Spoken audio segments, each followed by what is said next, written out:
She was walking home alone, a black woman, pregnant, tired from a double shift in the emergency room, carrying groceries in both hands, just trying to survive another night. And then 3 men stepped out of the shadows. They didn't say a word. They just pushed her, hard, in the cold, wet mud of the sidewalk. Your bags flew, your purchases scattered across the sidewalk. And she lay there, 4 months pregnant, with her hand flat against her belly, looking at a man with a gold tooth who was standing over her as if she were nothing, as if she were nobody. He bent down and said, "Tell your boyfriend that the Huang clan doesn't protect everyone." Then they left, laughing.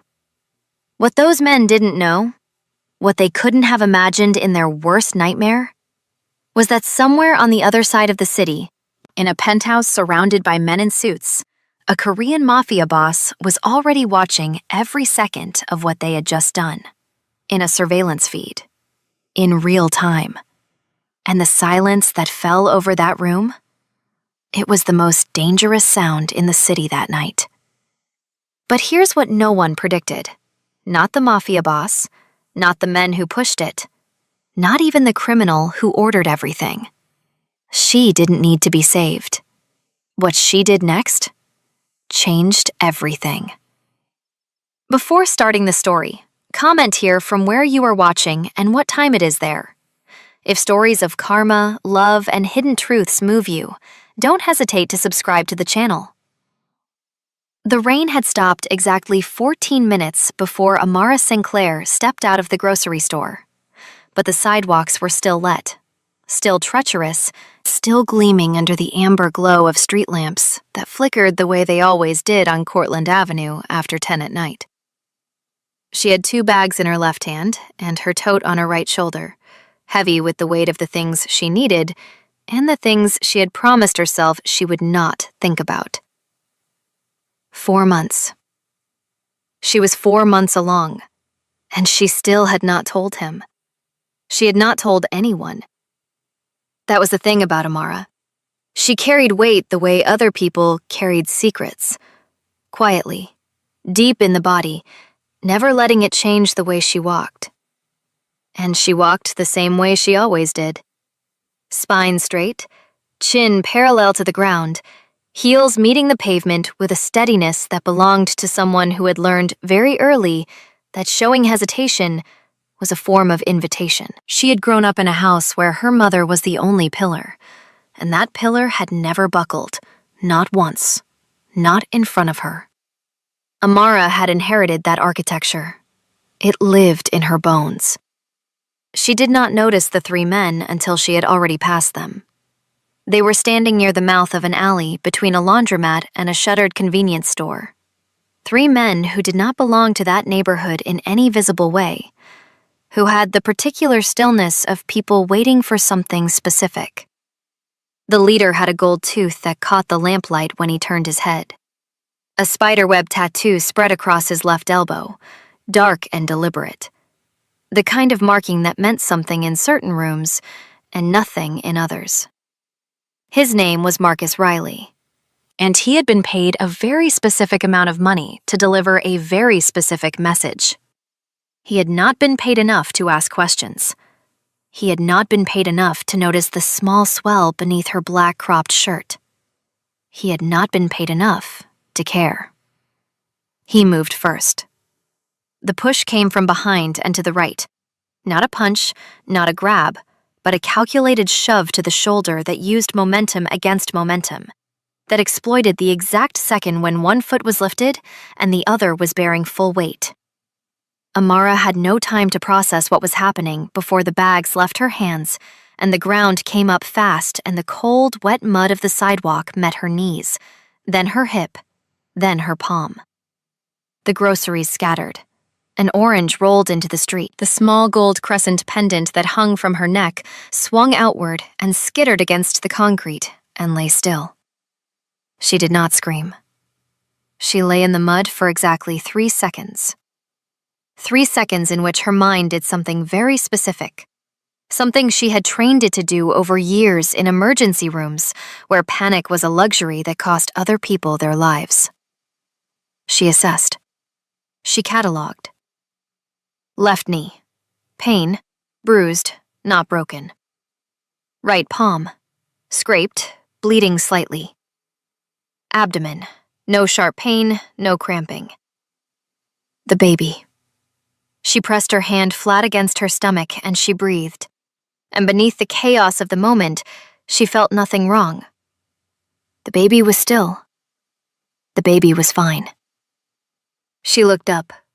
Marcus was standing over her the way men stand when they want you to understand that standing over you is something they chose. He looked down at her without expression. Not cruelty exactly, more the blank efficiency of someone completing a transaction. Tell your boyfriend, he said, that the Huang clan doesn't protect everyone. He didn't wait for a response. He turned, and his two companions fell into step behind him, and within 30 seconds they had dissolved into the network of streets the way men like that always do, as if the city itself made room for them. Amara did not move immediately. She stayed on the ground for a moment longer than necessary, and anyone watching might have thought she was in shock. She was not in shock. She was memorizing. The gold tooth, the spider web, the cadence of his voice, American accented, Midwest somewhere, slightly nasal. The way the second man favored his left leg, the smell of a specific brand of cigarette she recognized from hospital waiting rooms. She was filing every detail with the same careful attention she brought to patient charts, the same discipline that had made her the nurse that attending physicians called when they needed the notes to be right the first time.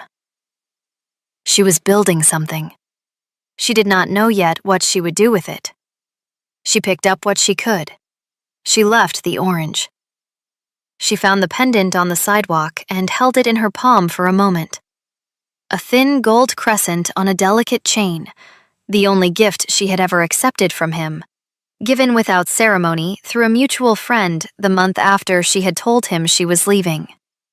She had almost thrown it away 6 different times. She hadn't. She pressed it into her pocket and she stood. And she walked home. What Amara did not know, what she could not have known, was that the lamppost on the northeast corner of Cortlandt and 5th housed a camera that was not a city camera. It was small, weatherproof housing, wide-angle lens. It had been installed 11 months ago by a man named Hack, who worked for Kwon Jae-won, and whose entire professional function was to ensure that the 12-block radius around Amara Sinclair's apartment was never entirely dark to the organization. Jae-won had never told her. He had known she would leave him if she found out. She had left him for far less, for the single moment when she had understood, really understood, what the suits and the silence and the men who never looked directly at her actually meant. She had looked at him that evening with an expression that was not fear and not anger, but something worse. Clarity. And then she had packed a single bag and walked out of his penthouse and had not looked back. He had let her go. Because loving someone in his world was the most efficient way to destroy them. He had watched what happened to people who mattered to men like him. He had made a calculation. The calculation was failing. 31 seconds after Amara stood up from the mud of Cortlandt Avenue, the alert reached Hack's phone. 40 seconds after that, Hack had reviewed the footage. 48 seconds after that, he placed a call. Kwon Jae-won was sitting across from a man he was in the middle of negotiating with, a man who had flown from Seoul specifically for this meeting, a man who represented money that would have solved 3 operational problems simultaneously. He was mid-sentence when his phone vibrated against the glass table. He did not look at it. He did not look at it the second time it vibrated. On the third vibration, Hack's emergency protocol, he picked it up without apology and walked to the far end of the room and watched a 22-second clip of footage on a 4-inch screen. He watched it once. The room was very quiet when he returned to the table. The man from Seoul was still seated, recalibrating. Chae-won straightened his cufflinks. He looked at the man directly. "Cancel the rest of the week," he said. Not to the man from Seoul, to the room. He was already reaching for his jacket. What no one in that room understood, what even Hack, who knew him better than most, did not fully understand, was that the expression on Chae-won's face as he walked out was not anger. Anger was something he had left behind years ago. It was inefficient. It made people sloppy. What moved through him as he walked toward the elevator, as the doors closed and he was finally alone, was something much colder and much more precise. It was the specific feeling of a man who had made a calculation and had just learned that the variable he had removed from the equation had never actually left it. The elevator doors opened to the underground garage, and Chae-won stepped out into the cold concrete silence without breaking stride. Hawk was already there, standing beside the black SUV with the engine running, the way he always was. Present before being summoned, a quality that had kept him alive in a profession where most men did not survive their 30s. Chae-won did not get in the car immediately. He stood at the rear door for a moment, hand resting on the frame, and looked at nothing in particular.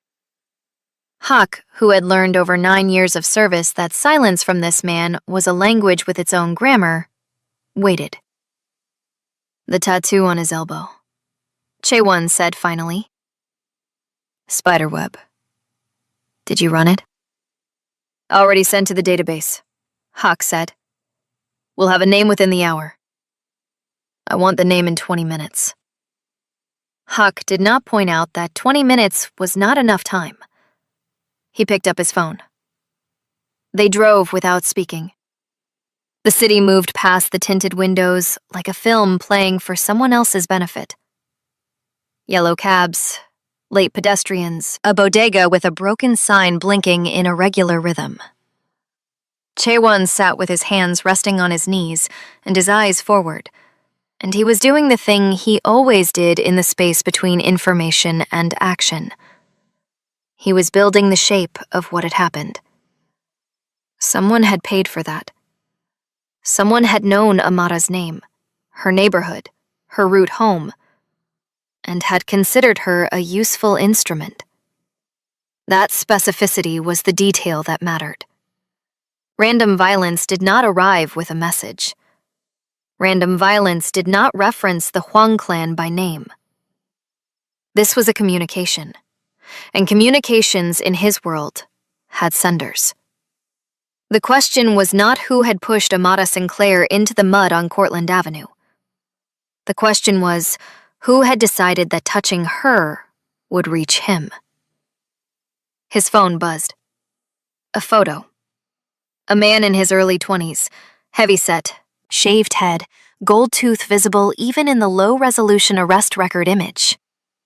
Marcus Riley. 3 priors: aggravated assault, unlawful possession, 1 dropped charge of extortion.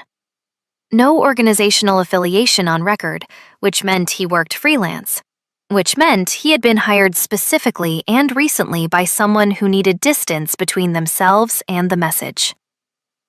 Chae-won stared at the photograph for a long time. Not at Marcus Riley's face, at the employer field that read, unaffiliated. "Find me who hired him," he said. "We're already pulling his last 3 months of communications. Pull 6. The car moved through the city, and Chae-won looked out the window and thought about Amara lying in the mud on a wet sidewalk with her groceries scattered around her, and he thought about the way she had pressed her hand against her stomach before she stood up.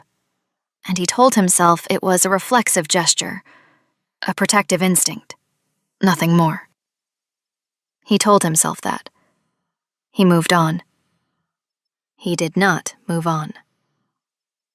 Amara's apartment was on the 4th floor of a building that had been constructed in 1974 and had not been significantly updated since. The elevator worked only intermittently. Tonight it was working, and she rode it up in silence, her tote on her shoulder, mud drying on her cargo pants, the crescent pendant still in her jacket pocket where she had put it on the street. When she stepped into the hallway, Mrs. Okafor from 4B was coming out of her own apartment with a bag of recycling, and she looked at Amara with the quick assessment of a woman who had raised 5 children and missed very little. "You fell?" she asked. "Uneven sidewalk," Amara said. She smiled. It reached exactly as far as her cheekbones. Mrs. Okafor looked at her for one more second with the particular expression of someone choosing not to press. And then she nodded and went toward the recycling chute. And Amara unlocked her door and went inside. The apartment was small and clean in the way that small apartments become clean when the person living in them needs control over at least one environment. Everything had a place. The ultrasound was on the bathroom wall, taped at a precise angle beside the mirror. She had put it there specifically so she would see it every morning before she left, and every night when she came home. A discipline she had assigned herself because she had learned in nursing school that the body adjusts to what it sees regularly. That repetition builds acceptance. She had needed to accept this before she could begin to plan. She showered. She cleaned the scrape on her palm with the methodical efficiency of someone who treated wounds for a living. She put antibiotic ointment on her knee and wrapped it, and then stood in front of the bathroom mirror in her robe and looked at herself for a long moment. The baby was fine. She had confirmed it. No cramping, no spotting, no cause for concern. She had assessed herself the way she would have assessed any patient who came into the emergency room after a fall. Clinically, without flinching. The baby was 4 months old and growing on schedule and was, by every measure she could apply without an ultrasound machine in front of her, fine. But the man with the gold tooth had known her name. He had not said it, but the message had been addressed to her neighborhood, her route, her habits. Someone had mapped her, and that meant someone had looked at her and seen not a person, but a coordinate, a point on a map that led somewhere else. That was a specific kind of danger. It was not the kind that responded to new locks on the door or a different route home. She sat at the kitchen table and she opened her phone and she looked at the contact saved as J, and she held the phone in her hand for a very long time. She thought about the last night she had spent in his penthouse, the way he had stood at the floor-to-ceiling window looking out at the city with his hands in his pockets and his jacket off, and the dragon tattoo visible along his neck, and how beautiful and how completely unreachable he had looked, like something that had been built specifically to exist at a distance. She had asked him a simple question that night. She had asked him if there was any version of his life in which she was safe. He had not answered. He had turned from the window and looked at her with those dark, still eyes, and his silence had been the most honest thing he had ever said to her. She had packed one bag and left. She put the phone face down on the table. Then she did something that Kwon Jae-won, with all of his surveillance and all of his resources and all of the careful architecture of monitoring he had built around her life, did not anticipate. She opened her laptop. She went to her email. She opened a thread that had been dormant for 4 months.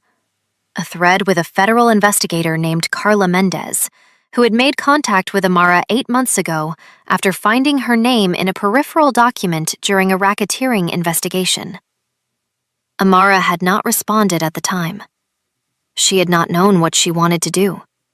She had been, at that point, still deciding what she was. She knew now. She did not write the email yet. She opened a separate document, and she began to write down, in the precise and ordered language of someone trained to document, everything she remembered about the man on the sidewalk.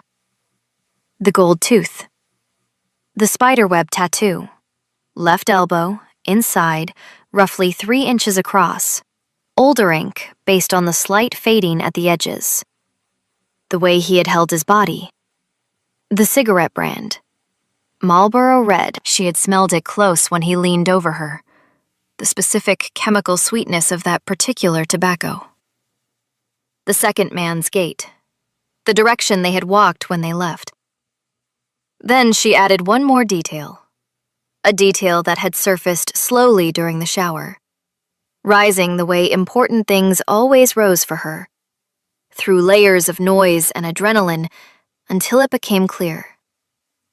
3 weeks ago, leaving the night shift at the hospital at 2 a.m, she had seen a man sitting in a parked car across from the staff entrance. She had noticed him because he had been there the previous week as well. Same car, slightly different position, but the same man. She had flagged it to hospital security, and they had filed an incident report. There was a camera above the staff entrance. There was a timestamp. There was a record. The spider web on the elbow had been visible through the car window. She added this to the document. She read it back once. Then she opened the email to Carla Mendez, and she began to type. She was building something, yes. She had known that on the sidewalk. She just had not known yet that she was building a case, and that it would close before anyone expected it to, including the man who was, at that exact moment, sitting in a black SUV 3 miles away, trying to find the person who had hurt her. Marcus Riley was not a difficult man to find. That was the problem with men who worked freelance at the lower edges of organized crime. They existed in the visible world. They had phones registered to real addresses. They had associates who drank at the same 3 bars. They had habits, and habits were coordinates. And coordinates were, in Chaewon's world, simply a different kind of door. It took Hawk 43 minutes. Not 20, because 20 had never been realistic, and both of them had known that. But 43 was close enough that Hawk delivered the location without apology, and Chaewon accepted it without comment. That was the economy of their working relationship. Precision over speed, results over theater. The warehouse was in the industrial stretch south of the port, the kind of building that existed in every major city in a specific functional way. Windowless on 3 sides, accessible from a service road that did not appear on standard navigation maps. Owned through a chain of holding companies that terminated in a name that meant nothing. Chaewon's organization had used buildings like this for specific purposes over the years. He knew their acoustics. He knew how sound behaved in a space with concrete floors and steel ceilings. He knew that men spoke differently inside them, more carefully, or not carefully enough. Marcus Riley, when they brought him in, spoke not carefully enough. He tried humor first. Men who were frightened and wanted not to appear frightened almost always tried humor first. It was a social reflex, an attempt to normalize the room, to suggest that whatever was happening was something that could be navigated with personality. Chaewon had watched it hundreds of times. He let it run its course. He was standing near the far wall with his jacket on and his hands in his pockets when the humor stopped and the silence took its place. Marcus was seated. 2 of Hawk's men stood at a distance that was close enough to be felt, but far enough to allow the illusion of space. It was a deliberate geometry. Chaewon walked slowly to the center of the room. He looked at Marcus with the particular quality of attention that had nothing performing in it. No anger, no theater, nothing designed to intimidate through drama. Just attention. The kind that made people feel accurately seen, which was, in its own way, more unsettling than anything theatrical. You knew who she was, Chaewon said. It was not a question. Marcus shifted his weight. I was given a name and a photo. That's all I work with. You were given a name and a photo, Chaewon repeated. He let that sit. And the name meant nothing to you. I don't ask about names. I don't ask about reasons. I get a job, Who gave you the job? The silence that followed was not the silence of a man deciding whether to speak. It was the silence of a man calculating which answer cost him less. Chaewon recognized it. He waited. "I need something in return," Marcus said. "You need," Chaewon said very quietly, "to understand the difference between a negotiation and a situation. This is a situation." Another silence. Shorter this time. "Song," Marcus said. "Director Song. That's the name I was given. I've never met him in person. Everything came through an intermediary. A woman, mid-40s, goes by the name Ellen. She contacted me through a forum, paid in 3 installments. The last one came through this morning after..." He stopped. "After the job was done." Chaewon finished. Marcus nodded. Chaewon said nothing for a long moment. He turned away from Marcus and walked back toward the wall and stood there, and his mind was moving the way it moved when information arrived that reorganized everything. Not quickly, not with visible urgency, but with the slow and thorough reordering of a man who had been playing a game for years and had just been shown that the board was larger than he had believed. Director Song. The name arrived with a history attached to it, the way all significant names did.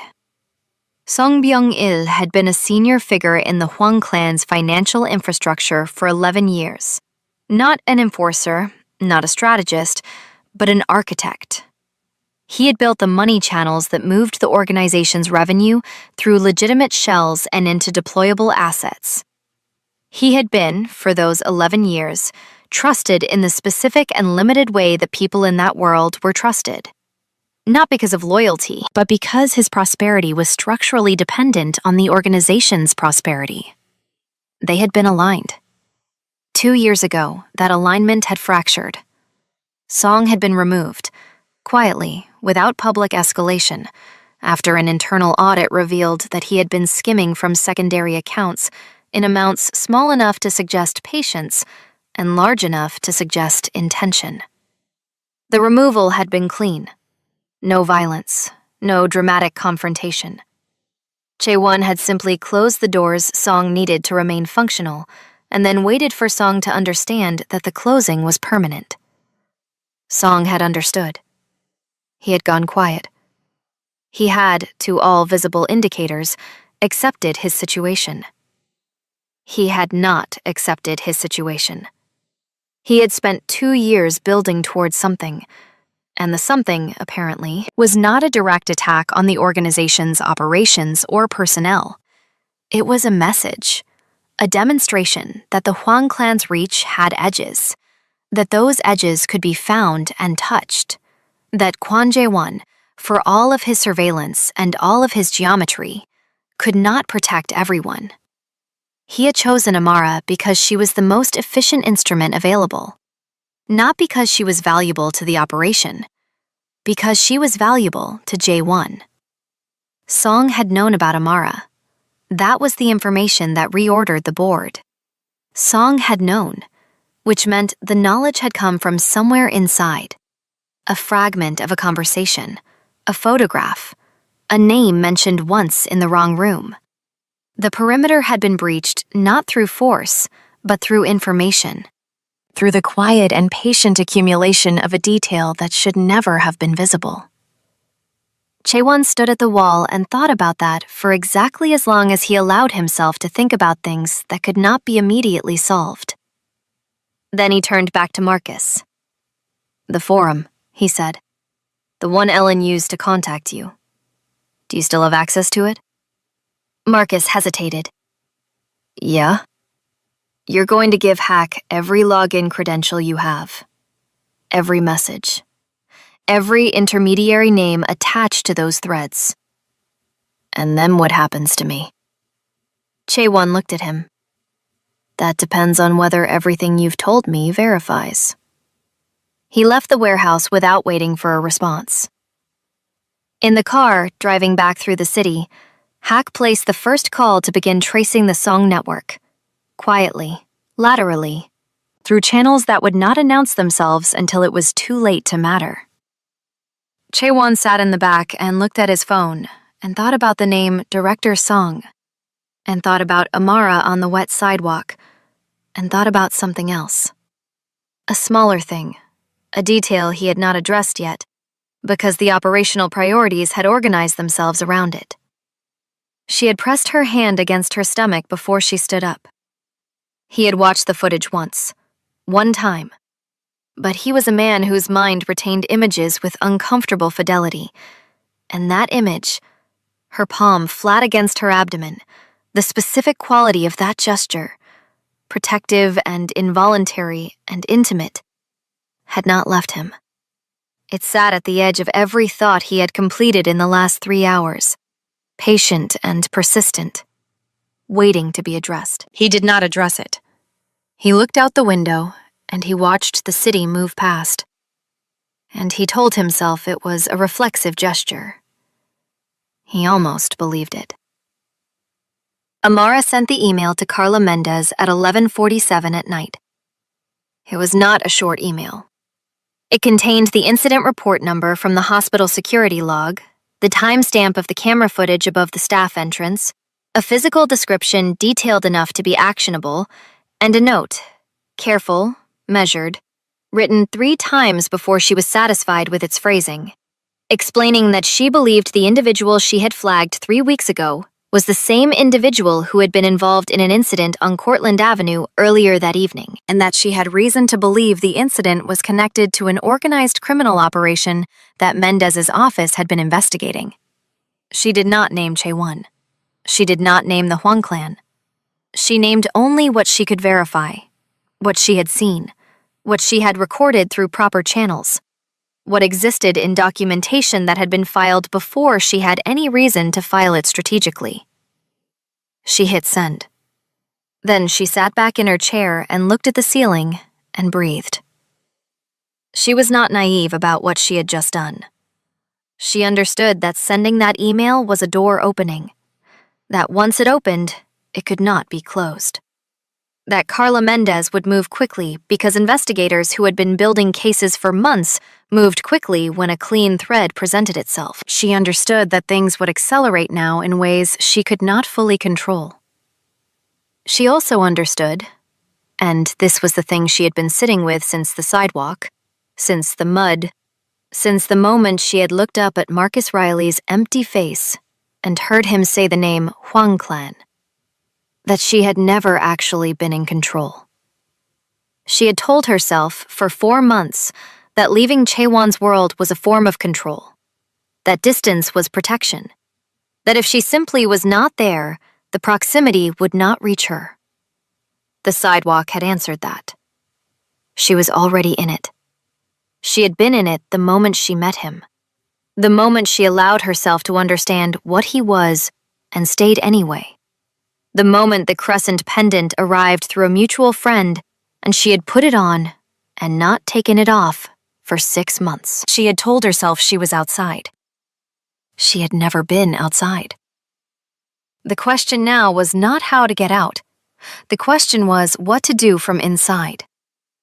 She picked up the crescent pendant from where she had placed it on the table. She held it in the light. She thought about a man standing at a floor-to-ceiling window with his hands in his pockets, and about a silence that had been the most honest thing she had ever received from anyone. And she felt, not warmly, not with comfort, but with the particular clarity of someone who had just stopped lying to themselves, that she had loved him anyway, that she still did, that love and incompatibility were not mutually exclusive, and that knowing this changed nothing practical and everything else. She put the pendant back on. Her phone lit up on the table. Not a call. An email notification. Carla Mendez responding at 11:53 at night, 6 minutes after Amara had sent her message. The subject line read, "I've been waiting for this. Can we meet tomorrow morning?" Amara read it twice. She typed back, 7 a.m. You choose the location. She closed the laptop. She turned off the kitchen light. She walked to the bedroom and she lay down on top of the covers, still dressed, and she put her hand on her stomach in the dark. Deliberately this time. Consciously. Not the reflexive gesture of a woman who had just fallen, but the intentional act of a woman making a decision about what she was protecting and how. The baby moved. Barely. A flutter. The kind that was so small it could almost be dismissed as imagination. She had been feeling it for 2 weeks. She still held her breath each time, still felt the particular wonder of it, still could not fully reconcile the fact of it with the rest of her life. "I know," she said quietly, to no one. To the dark, to the small moving thing that was neither of them yet, and both of them already. "I know. We're going to be fine." She believed it, not because she had been told, because she had decided. 14:03. The morning arrived gray and cold, the kind of morning that withheld itself. No real sunrise, just a gradual brightening of the clouds from black to the color of old concrete, the city reassembling itself beneath it with the mechanical indifference it applied to all mornings, regardless of what had happened the night before. Amara was already dressed when her alarm went off at 6:15. She had slept in 4-hour stretches, which was normal for her. Emergency night shifts had restructured her relationship with sleep years ago, teaching her body to rest in segments rather than continuums. She had woken at 2 and lain still for a while, listening to the building's particular nighttime vocabulary of pipes and settling beams and the distant, irregular percussion of the city. And she had thought about nothing specific and everything simultaneously, the way the mind does when it has processed as much as it can consciously process and hands the remainder to deeper mechanisms. She made tea instead of coffee. She had switched to tea at 4 months, quietly, without announcement, without telling anyone why, the same way she had switched her sleep position and started taking the elevator instead of the stairs, and begun carrying a small bottle of water in her tote at all times. The adjustments were invisible and cumulative and entirely her own. She drank the tea standing at the kitchen window, looking down at Cortlandt Avenue 4 floors below. The sidewalk was dry now. You could not tell from this height that anything had happened on it. She picked up her tote. She put the crescent pendant beneath her shirt so it rested against her skin.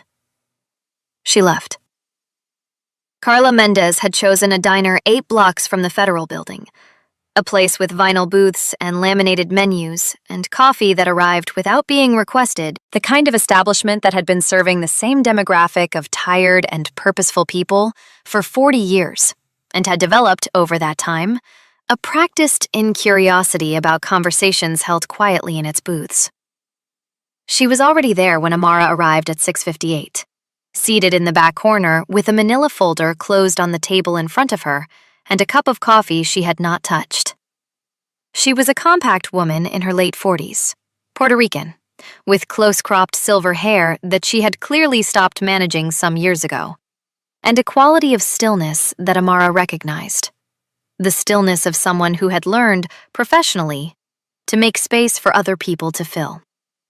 She stood when Amara approached and shook her hand with a directness that skipped the preliminary social calibrations most people engaged in. "You look like you had a difficult night," Mendez said, not unkindly.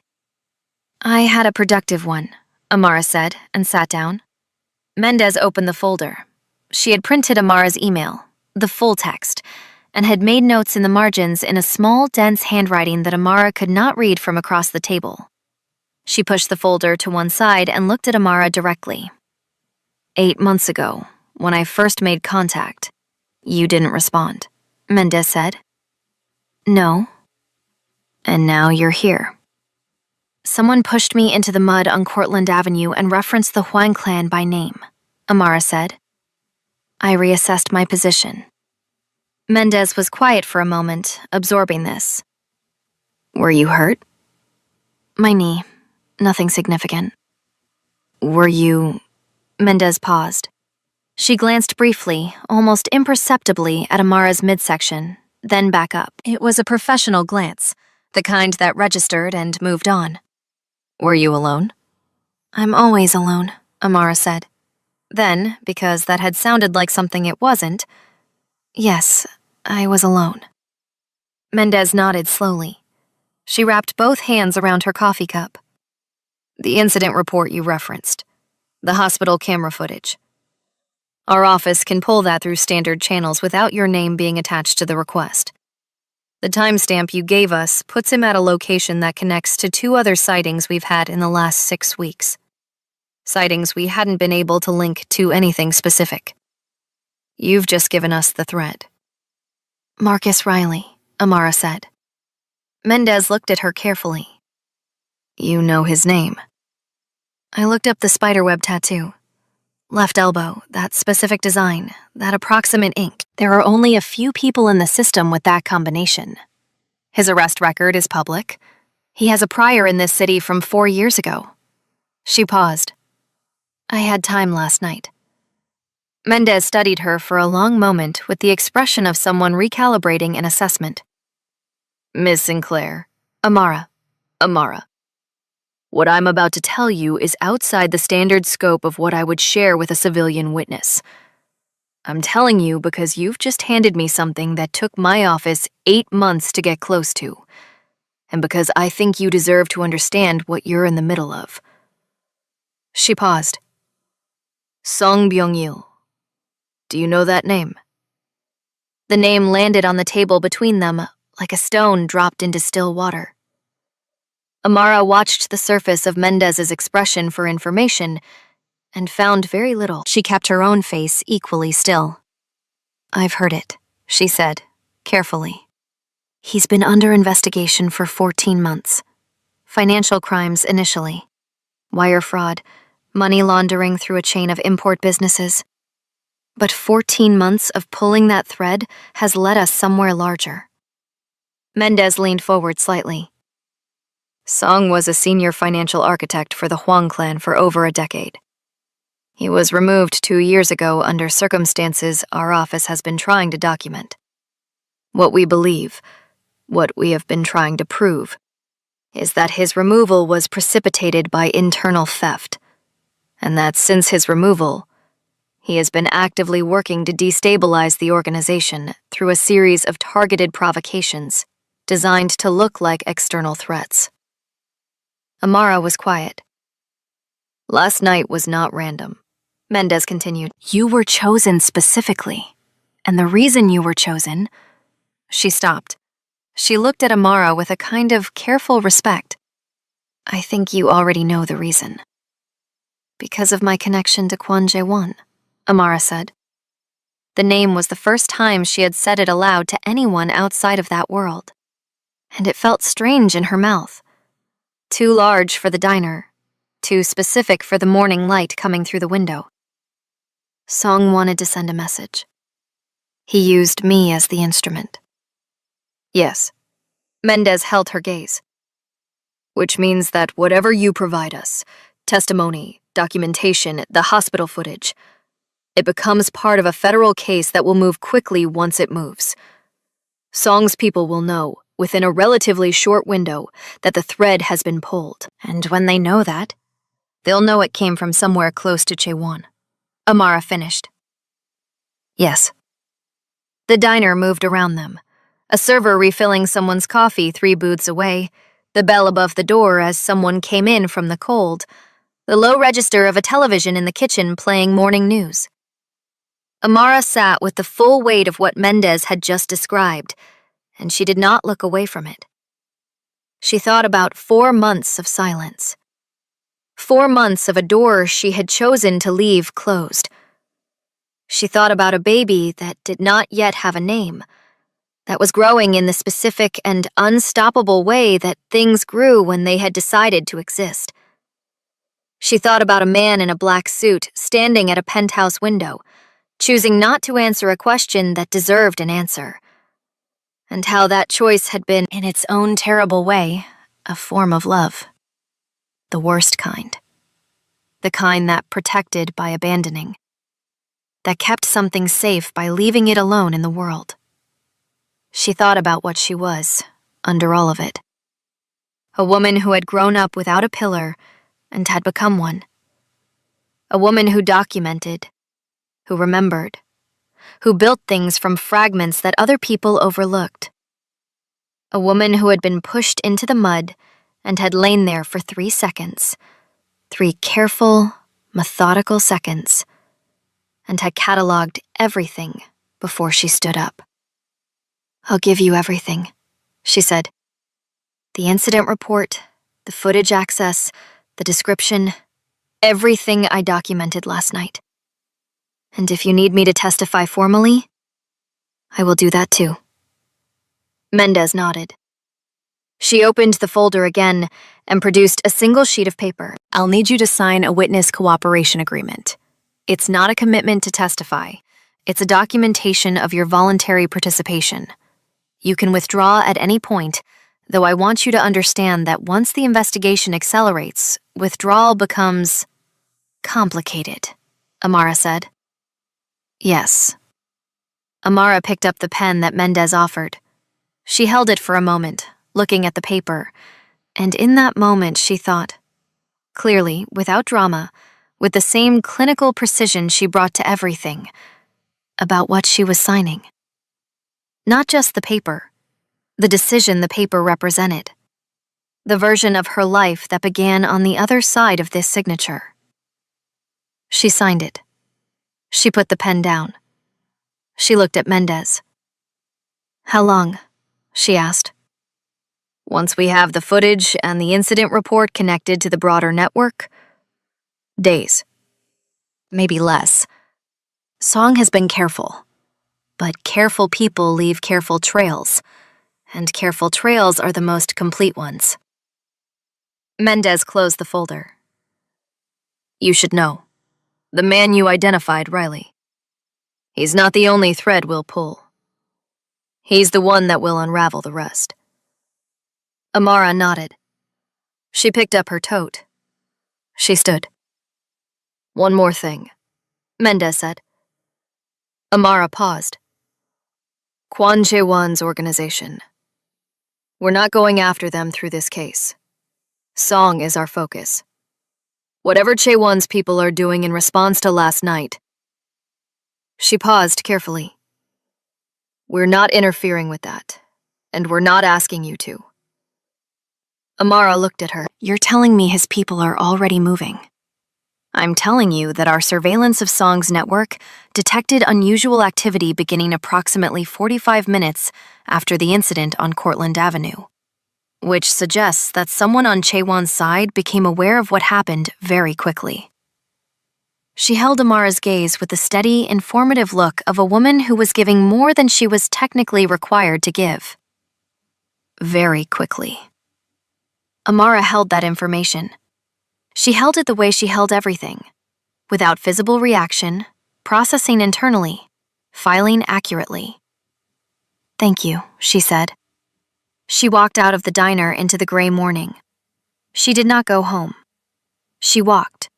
Not the direct route, not the familiar one, but a longer path that took her along the waterfront, where the cold came off the water in slow-moving sheets, and the city on the opposite shore looked clean and theoretical from a distance. She walked with her hand in her jacket pocket, fingers touching the shape of her phone, not taking it out. She was thinking about a version of events in which she called the contact saved as Jay and told him what she had done, and watched what happened next from close enough to see it clearly. She was thinking about another version in which she said nothing, and let the federal case proceed, and let whatever Che-wan was doing proceed simultaneously, and waited to see which resolution arrived first. She was thinking, underneath all of it, about a third version, one in which those two things were not separate, one in which a woman who had signed a cooperation agreement and a man who had canceled the rest of his week were, without coordination, without communication, working toward the same outcome from opposite directions. One in which the thing that had always made them incompatible, his world, her refusal of it, had not disappeared, but had, in the space of a single wet night on Cortlandt Avenue, become briefly, precisely, the same world. She stopped walking. She was at the waterfront railing, the water dark below her, the city behind her. She took out her phone. She opened the contact saved as J. She typed, "I know about Song. I've handled it. Don't ask me how." She looked at the message for a long time. She deleted it. She typed it again, word for word, identical. She looked at it again. She sent it. She put the phone in her pocket. She kept walking. Chaewon's phone was on the table in the penthouse when the message arrived. Face up, which was unusual, which was the result of a night in which he had not slept and had been waiting, without acknowledging that he was waiting, for something he could not have precisely named. He read the message once. He read it again. "I know about Song. I've handled it. Don't ask me how." He sat with it. He sat with what it meant.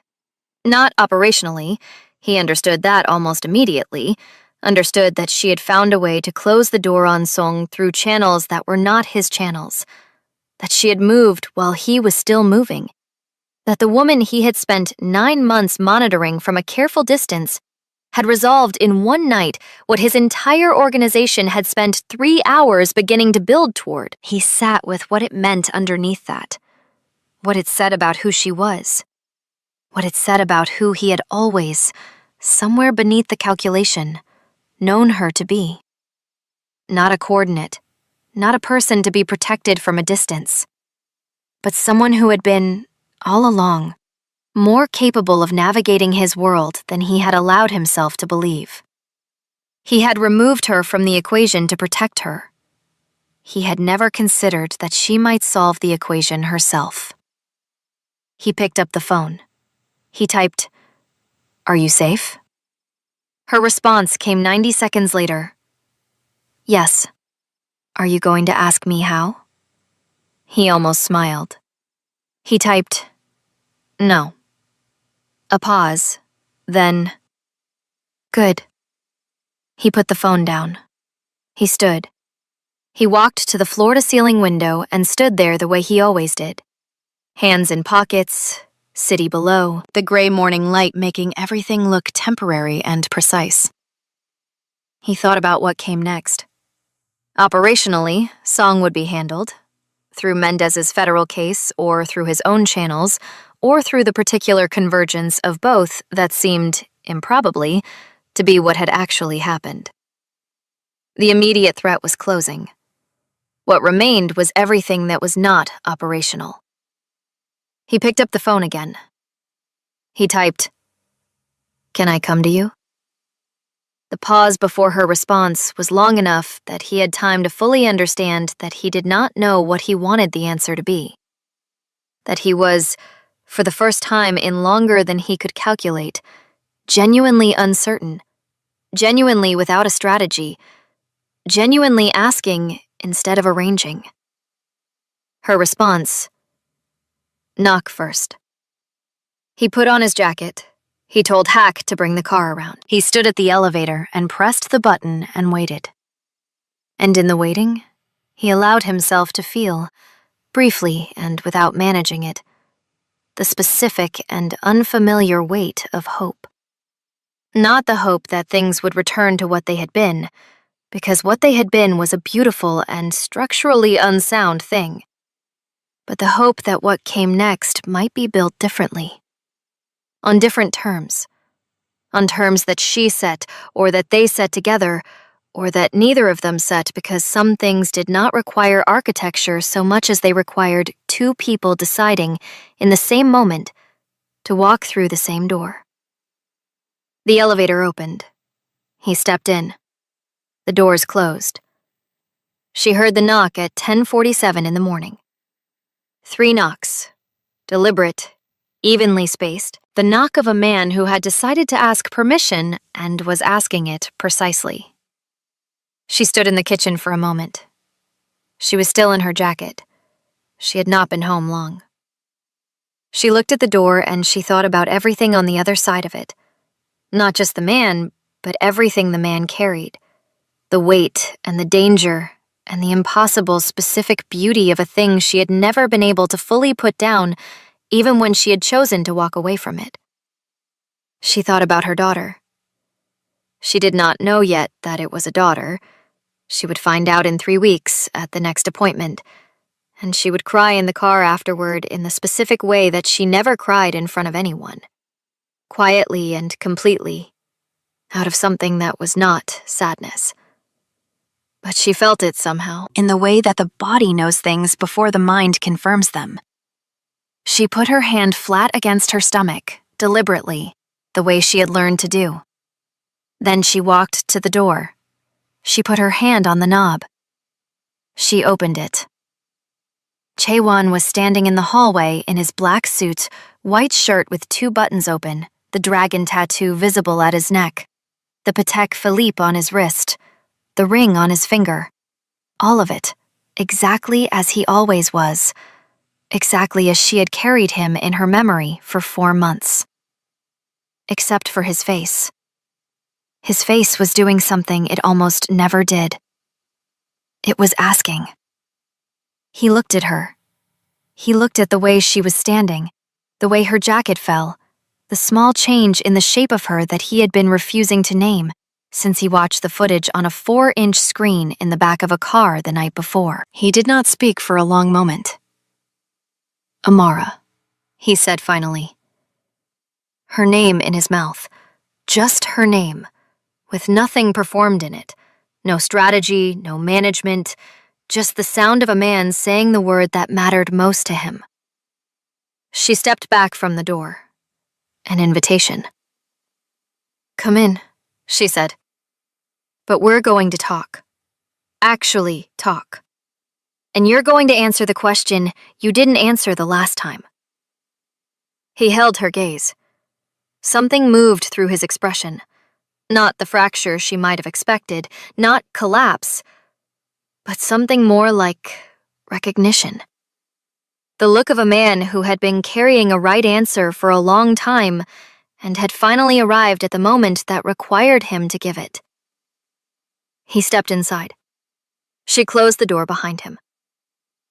Outside on Cortlandt Avenue, the gray morning was lifting.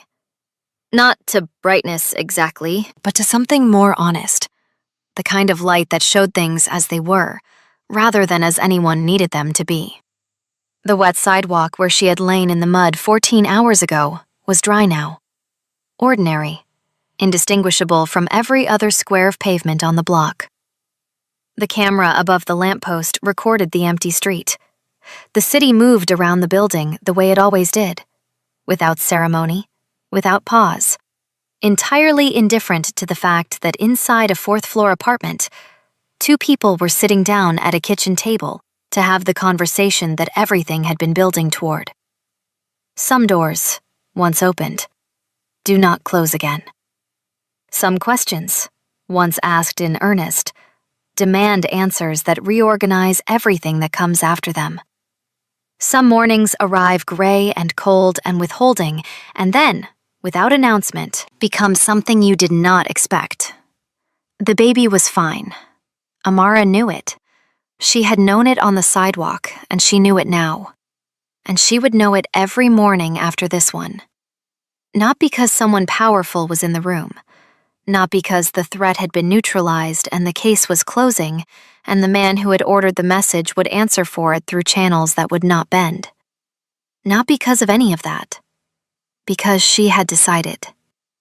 On the cold, wet pavement, with her hand flat against her stomach, and the city indifferent above her, she had made the decision that some people spend entire lifetimes approaching and never quite reaching. The decision that the thing she was carrying was worth every complication that surrounded it. That she was equal to those complications. That being equal to them did not require her to face them alone, but also did not require her to be saved. She had stood up. She had walked home. She had built something from nothing.